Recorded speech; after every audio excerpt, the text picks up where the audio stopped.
Bismillahirrahmanirrahim. Assalamualaikum warahmatullahi wabarakatuh.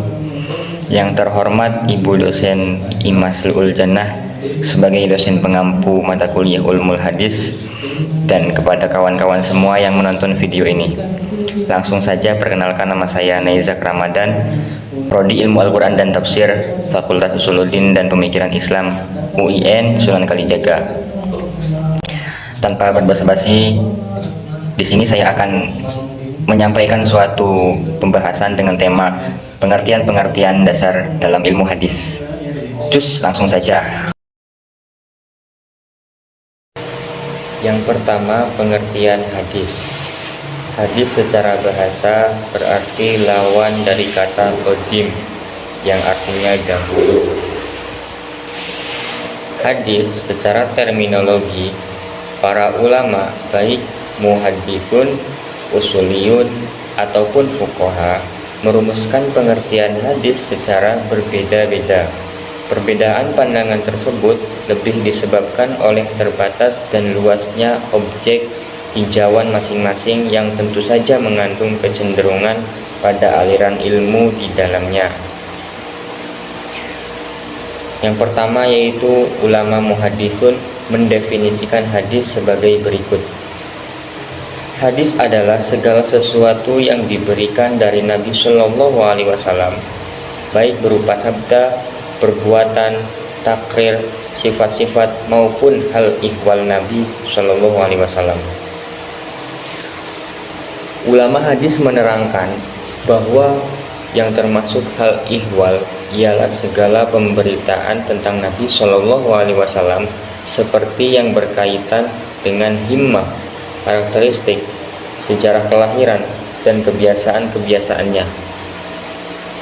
Ahli hadis yang lain menyatakan bahwa hadis merupakan segala sesuatu yang bersumber dari Nabi Shallallahu Alaihi Wasallam selain Al-Quran yang berupa perkataan, perbuatan, dan takrirnya yang berkaitan dengan hukum syara. Yang dimaksud dengan hukum syara adalah mengenai tingkah laku manusia yang berkaitan dengan perintah, larangan, dan pilihan-pilihan yang termuat dalam hukum taklifi. Menurut ahli hadis, definisi hadis dengan sesuatu yang disandarkan kepada Nabi Shallallahu Alaihi Wasallam, baik berupa perkataan, perbuatan, takrir maupun sifat beliau, dianggap sebagai pengertian yang sempit karena hadis mencakup pengertian yang lebih luas, termasuk hadis yang disandarkan kepada para sahabat dan para tabi'in. At-Tirmidzi berpendapat bahwa hadis itu bukan hanya dengan marfu, yaitu yang disandarkan kepada Nabi Shallallahu Alaihi Wasallam, melainkan juga yang mauquf, yaitu yang disandarkan kepada sahabat, dan yang maqtu, yaitu yang disandarkan kepada tabi'in. Dan definisi yang kedua yaitu menurut istilah fuqaha, hadis adalah segala sesuatu yang ditetapkan Nabi Shallallahu Alaihi Wasallam yang tidak bersangkut paut dengan masalah fardu atau wajib. Dan yang terakhir menurut istilah ahli usul fikih atau usuliyun, pengertian hadis adalah segala sesuatu yang disandarkan kepada Nabi Shallallahu Alaihi Wasallam selain Al-Quranul Karim, baik berupa perkataan, perbuatan maupun takrir Nabi Shallallahu Alaihi Wasallam yang bersangkut paut dengan hukum syara. Ulama usul menyatakan bahwa hadis ialah segala perkataan, segala perbuatan dan takrir Nabi Shallallahu Alaihi Wasallam yang bersangkut paut dengan hukum. Perbedaan pandangan tersebut kemudian melahirkan dua macam pengertian hadis, yakni pengertian terbatas dan pengertian luas.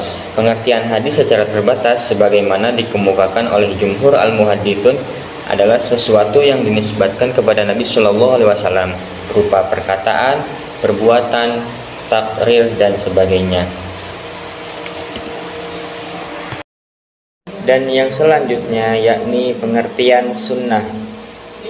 Sunnah secara bahasa adalah jalan, dan secara istilah adalah sesuatu yang disandarkan kepada Rasulullah Shallallahu Alaihi Wasallam yang berupa ucapan, perbuatan atau ketetapan, juga yang disandarkan kepada sahabat atau tabi'in.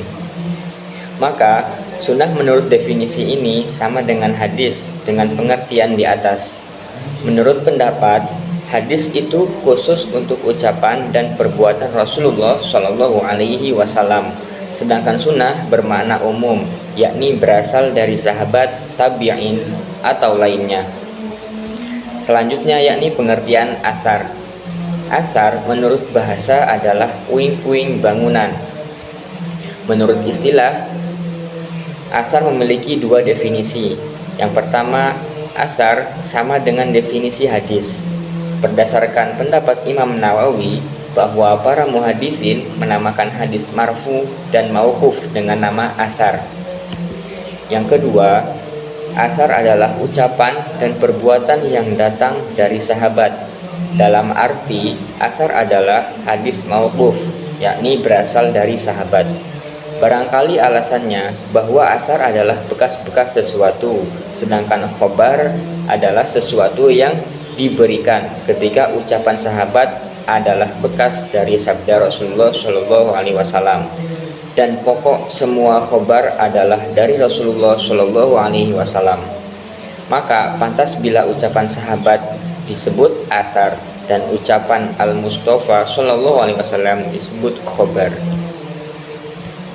Dan yang terakhir yakni pengertian khobar.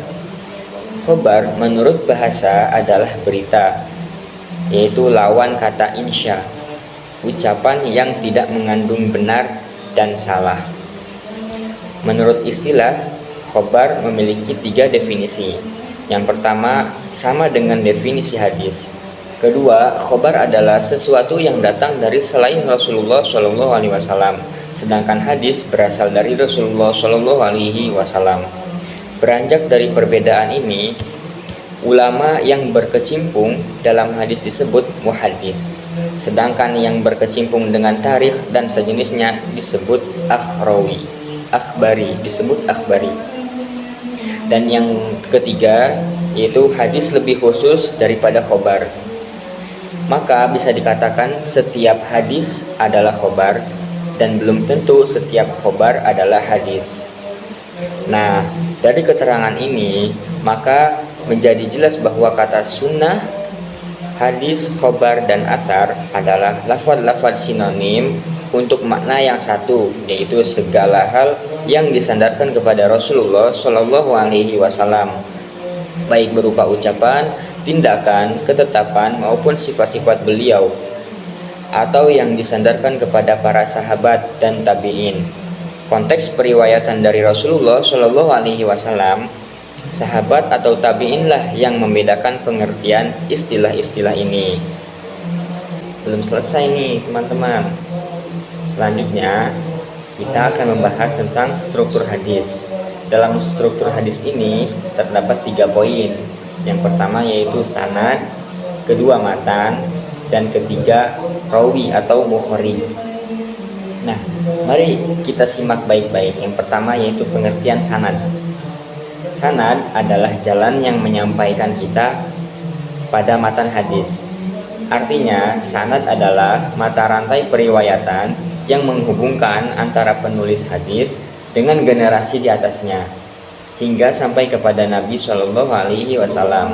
Sanad berisi rangkaian perawi dan lafal yang mereka gunakan dalam meriwayatkan hadis. Dan sanad inilah yang pada nantinya menjadi acuan dalam penilaian kualitas hadis. Sanad menjadi salah satu objek penilaian untuk menentukan sahih dan tidaknya sebuah hadis. Poin yang kedua yaitu matan. Matan adalah redaksi, teks atau bunyi dari sebuah hadis yang berada di akhir sanad.